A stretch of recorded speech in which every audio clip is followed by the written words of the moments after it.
Alright, fellow Slayers, time to take a look at the penultimate episode of the season, Primeval. Buffy searches for Riley at the Sunnydale High School ruins, not realizing that he has paid a visit to Adam's lair against his wishes. While referring to Riley as his brother, Adam explains that Professor Walsh implanted a behavior modifier chip in Riley's chest, and that he has activated it. Uh-oh. When Riley professes his attempt to stop him, Adam tells Riley to sit, and he dutifully obeys. Adam continues to explain that Professor Walsh planned for them to be a part of a master race that is better than both demons and humans. Spike enters uninvited, demanding that his chip be removed. Adam tells him that he must drop Buffy into the initiative before he has met as part of the bargain. His plan is to have Buffy kill as many demons as possible before he kills her. Spike boasts that he has Buffy separated from her friends. Now it's just a case of waiting until Willow decodes the disc and passes on the information to her. Just then, a flaw in the plan is pointed out by Adam. How is Willow going to pass on the information when she and Buffy aren't talking? Spike, knowing that this mistake could cost him the chance to get the chip out of his head, quickly used to fix the hole in his plan. Willow and Tara stop at Giles' house to pick up her laptop and the discs, and Willow shares an awkward moment with hungover Giles after a group-wide spat the night before. Buffy sits alone in her dorm room, looking at an old picture of Willow, Xander, and herself back in high school, and this quiet moment of reflection before assembling her weapons for the battle to come. Over in Xander's basement, unarrested Xander is still lying in bed, depressed by last night's argument. She tells Xander that it doesn't matter what his friends think, as she believes him to be a good person, and declares her love for him. Aww. Buffy returns to the cave where Adam killed Forrest and finds Adam's lair, but Adam is not there. Adam, meanwhile, leads Riley into a secret area of the initiative. Riley is shocked to see a reanimated Professor Walsh and Dr. Engelman operate on a body in the corner of the vast underground space.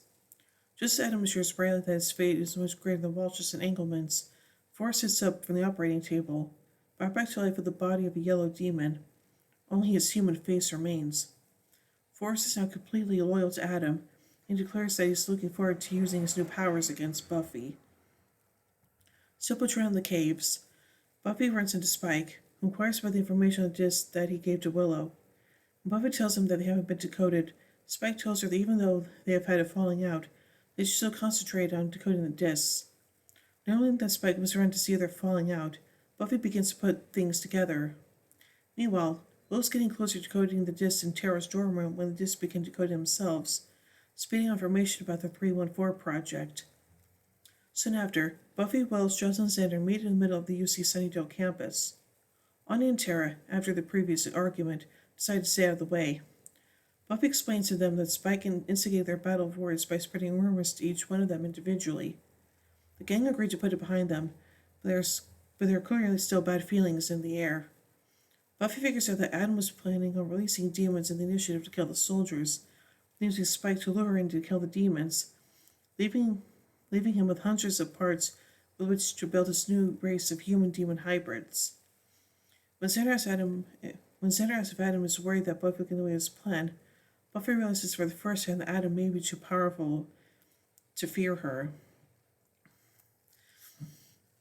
Back in the secret initiative lab, Riley sits bound in a chair, while Professor Walsh prepares him for his operation. When he tries to talk to her, Forrest informs Riley that she is merely a walking corpse, but that he is more alive than he has ever been, and that Riley will be joining them soon. As Riley tries to tell them that they will never control him, Professor Walsh injects him with a clear liquid. Back at Giles' house, the Scoobies try to figure out how to defeat Adam. Buffy tells everyone that Adam is powered by his uranium-235 core. However, no one is sure how this information can help.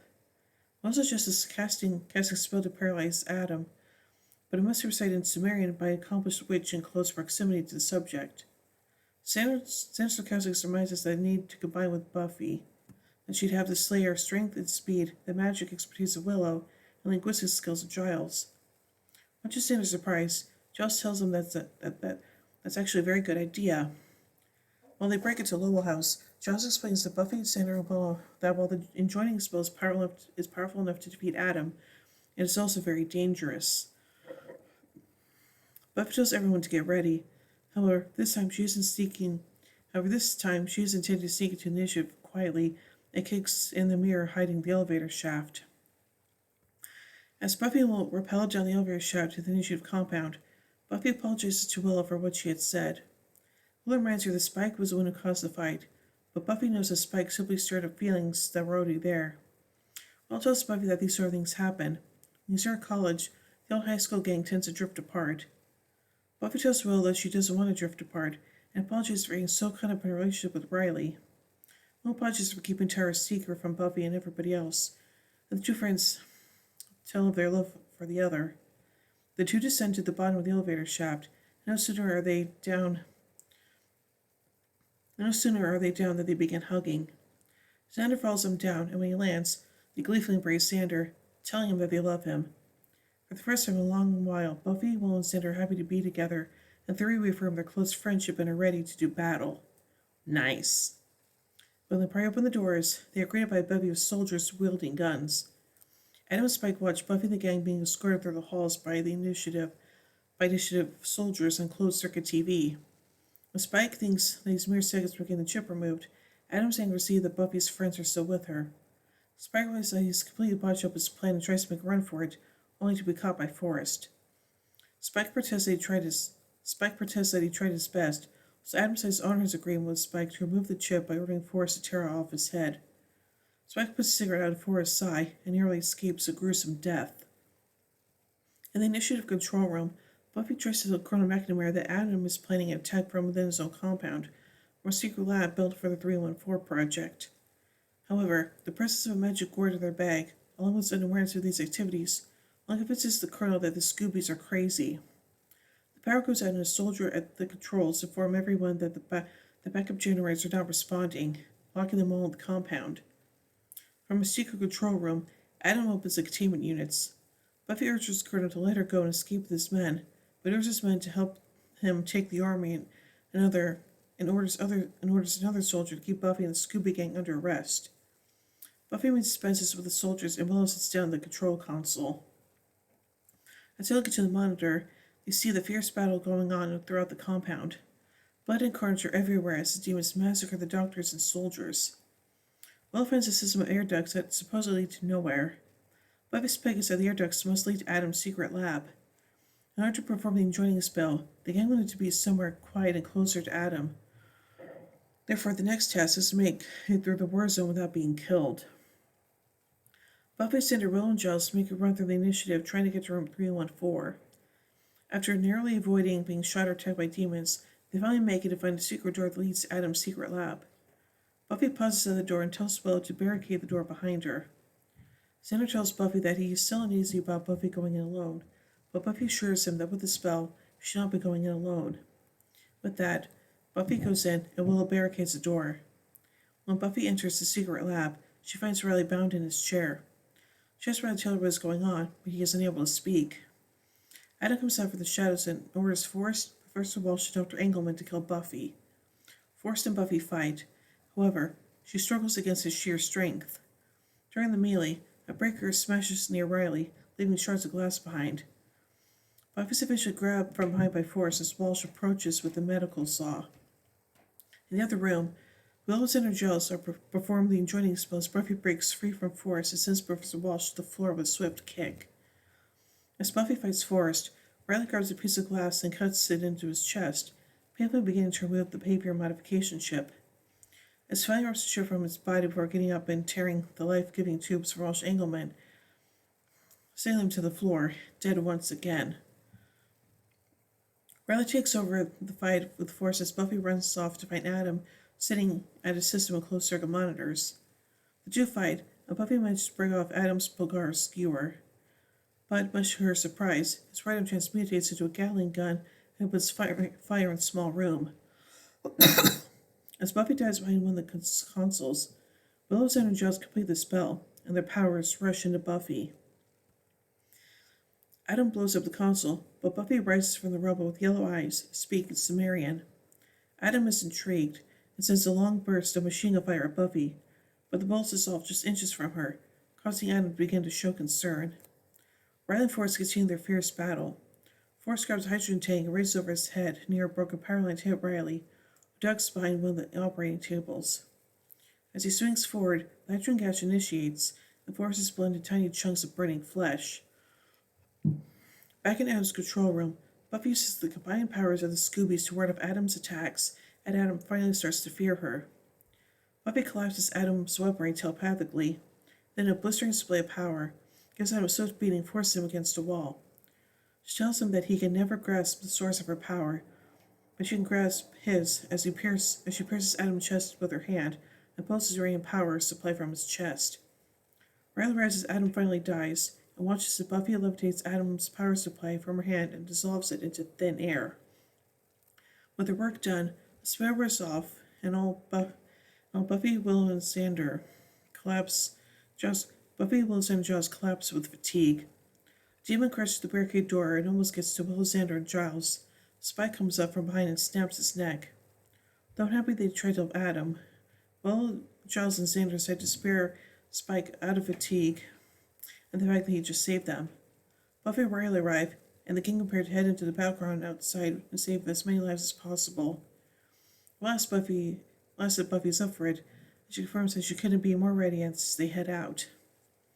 In a largely unseen battle, Buffy, Riley, Xander, Giles, and Spike then join with the initiative soldiers to stop the demon attacks, saving most of them with only 40% casualties amongst the initiative. Graham survives, and the colonel is killed. In internal debriefing, the government decides to shut down the initiative for good and remove any paper trail of its existence. They praise Professor Walsh's vision of harnessing demons as a powerful military weapon, but conclude that demonkind cannot be harnessed and controlled in such a manner. So now let's take a look at some continuity surrounding this episode. In the Angel episode Blind Date, Cordelia converses over the phone with Will over breaking encrypted computer files. Cordelia's trying to break into Wolfram and Hearts, while Will was trying to break into initiatives during this episode. Well, this episode takes place less than a day after Angel left Sunnydale. Angel had returned to LA before the beginning of Warzone, which spanned at least 4 days. Riley used a scarf after moving the paper modifier, which is visible in Buffy vs. Dracula, but will soon disappear. Jonathan identified Adam's power source in Superstar. The invocation of Sinea has serious consequences in the next episode of Restless and in subsequent seasons. Adam, the season's big bad, is defeated and killed in this episode. In a very unique to season 4, the big bad is defeated in the penultimate episode rather than the season finale. Despite Mr. Ward's description, the initiative was not, in fact, filled with concrete, as Buffy discovers in the episode The Killer in Me, where she takes Spike there to finally get his chip removed. So let's take a look at some production notes from this episode. The line, "See what you get for taking French," to Marion, was changed from "See what you get for taking Spanish," after Nicholas Brendon remembered established continuity. The Super Buffy was inspired by the comic book heroine Promethea. Bob Fimiani, who portrays Mr. Ward in this episode, also appears on Angel as the unidentified groundskeeper of the Prodigal, and as Glithru and Heartthrob. Doug Spage describes the style of the episode's a mix of the Secret Agent James Bond series and the science fiction action film The Matrix. Buffy's performance of the spell that protects from Adam's bullets is very reminiscent of Neo stopping bullets coming his direction in the 1999 film. In this year's Girl, Buffy compared Adam to the Terminator. The film features the titular cyborg making his first kill by punching through the chest of a punk and ripping his heart out. Here, Buffy kills Adam using exactly the same method. And now let's take a look at some pop culture references. Spike describes Buffy entering the initiative as Alice heads back down the rabbit hole, a reference to the story of Alice's adventures in Wonderland. Spike refers to Buffy as Nancy Drew, the fictional sleuth character from mystery novels. Giles compares Adam's plan to the Trojan horse, the device Greeks used to infiltrate Troy and win the war around the 12th century. Spike describes watching the Scoobies on security cameras as must-see TV, a slogan used by the NBC for its primetime block since 1993. Spike says to Adam, "Let's not quibble over who killed who," or "Let's not bicker over who killed who" from Monty Python and the Holy Grail. Santa criticizes Colonel McNamara's plan to capacitate Adam by comparing it to Duck and Cover, a Cold War-era film and slogan regarding how to respond to a nuclear attack.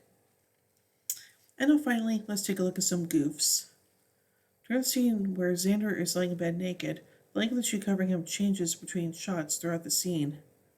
In the fighting scene between Forrest and Riley, Riley gets thrown over a table. In the next shot, you can see the chest belt under his shirt, thing with wire to pull him back in the next shot. When rappelling down the elevator shaft, the close-up shots on Willow show that the rope isn't moving, revealing the two actors are actually being lowered from above on fixed rigs. True up ceiling involves traveling down past the rope, so you would see the rope move through their hands as it traveled down its length. When Buffy will group hug Xander, one camera angle shows Will's right arm outside Buffy's left, while the opposite angle shows it inside. So as the view switches back and forth, so does Will's arm. As the Scoobies are trying to make their way through the fighting on the main floor, a man is flung into the center opening. You can see him land on a large inflated mat. So overall, as the penultimate episode of the season, this episode is just really damn good, and yeah, it is kind of interesting though that this is the penultimate episode, not the finale, but hey, what you gonna do? So overall, I give Primeval 5 vampire steaks out of 5. By the way, tune in tomorrow as we talk of the final episode of season 4, Restless. So, until then, here endeth the lesson.